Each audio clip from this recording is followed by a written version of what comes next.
শান্ত সবুজে মোড়া গ্রামীণ জনপদ, আর ঠিক এই প্রকৃতির সৌন্দর্যের মাঝে আজ বেজে উঠল বাঁশি। একটি ঐতিহ্য, একটি আবেগ, একটি লড়াইয়ের সূচনা ঘোষণা করল আরাফাত রহমান স্মৃতি ফুটবল টুর্নামেন্ট 2025 এর। বগুড়া শেরপুর উপজেলার অন্তর্গত ভবানীপুর ইউনিয়নের সনকা ফিলিপাইন মাঠে আজকের এই আয়োজন।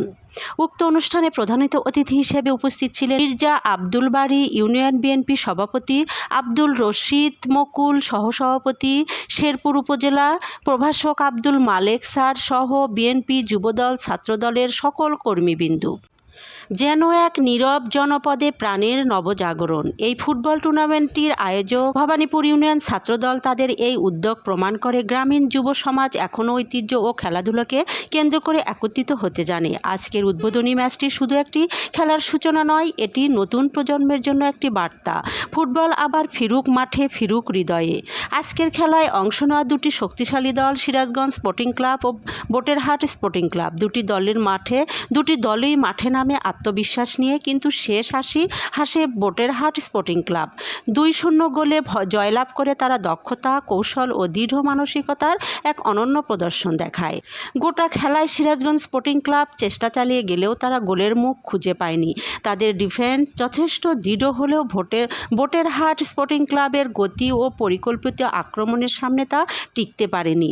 মাঠ ছিল উপচে পড়া দর্শকের পরিপূর্ণ, চারিপাশে মানুষের উৎসাহ, বাঁশি, তালি যেন একটি উৎসবের চিত্র এঁকে দিচ্ছিল। গ্রামের প্রবীণ ব্যক্তিরা বলছিলেন, এই মাঠে এমন প্রাণ দেখা বহু বছর পর। ছোট ছোট শিশুরাও খেলা দেখতে এসেছিলেন বাবার কাঁধে চড়ে, তরুণরা দল বেঁধে এসেছিল ব্যানার হাতে, যেন একটি সামাজিক মিলন মেলা। গ্রামে এক সময় ফুটবল ছিল উৎসবের অংশ। বৃষ্টি ভেজা মাঠে খালি পায়ে খেলা, গরুর গাড়ির পাশে গোল পোস্ট বানানো, এসব স্মৃতি আমাদের ফুটবলের শেকড়। কিন্তু কালের গর্ভে হারিয়ে যেতে বসেছে এই প্রাণ। আজকের আয়োজনে সেই হারিয়ে যাওয়া ঐতিহ্যকে ফিরিয়ে আনবার একটি দৃঢ় পদক্ষেপ। আরাফাত রহমান স্মৃতি ফুটবল টুর্নামেন্ট নামকরণ করা হয়েছে প্রয়াত আরাফাত রহমান কোকোর স্মৃতির প্রতি শ্রদ্ধা জানিয়ে। তিনি দেশের ক্রীড়াঙ্গনের পৃষ্ঠপোষক ছিলেন। তার স্মরণে এমন একটি গ্রামীণ আয়োজনে নিঃসন্দেহে সময় উপযোগী ও প্রশংসনীয়। তিনি দেশের ক্রীড়াঙ্গনের পৃষ্ঠপোষক ছিলেন, তার স্মরণে এমন একটি গ্রামীণ আয়োজন নিঃসন্দেহে সময় উপযোগী ও প্রশংসনীয়। আগামী শুক্রবার বিকেল 4টায় অনুষ্ঠিত হবে টুর্নামেন্টের দ্বিতীয় ম্যাচ। আয়োজকদের পক্ষ থেকে জানানো হয়েছে, প্রতিটি ম্যাচে থাকবে স্বচ্ছ রেফারিং, নিরপেক্ষ বিচার ও দর্শকদের জন্য নিরাপদ পরিবেশ। এভাবে একের পর এক ম্যাচ চলতে থাকবে এবং শেষ পর্যন্ত ফাইনালের মধ্যে দিয়ে বিজয়ীর মুকুট মাথায় পড়বে একটি দল, কিন্তু জয় হবে গোটা গ্রামের, গোটা এলাকার। আজকের এই দিনটি শুধু একটি ম্যাচের দিন নয়, এটি আমাদের ঐতিহ্য, সংস্কৃতি ও একতা ফিরিয়ে আনার দিন।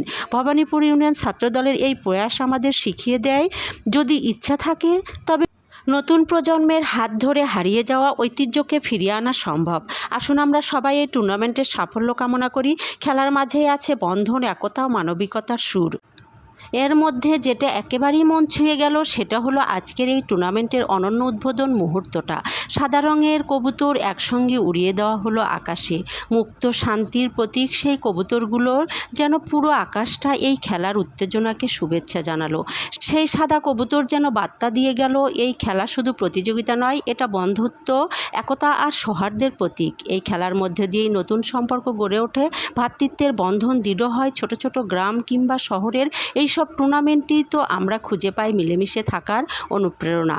এইসব মুহূর্ত তো খেলাটাকে জীবন্ত করে তোলে। মাঠে শুধু খেলোয়াড়দের দৌড় নয়, প্রতিটা দর্শকের হৃদয় যেন দুলে ওঠে। আর এই টুর্নামেন্ট, এটা তো শুধু খেলা নয়, উৎসব। এখানে আছে ছোট ছোট চায়ের দোকানের জমজমাট ভিড়, আছে মাঠের পাশে গ্রামীণ গানের সুর, আর অবশ্যই আছে হাসি মুখে মানুষের মিলন মেলা।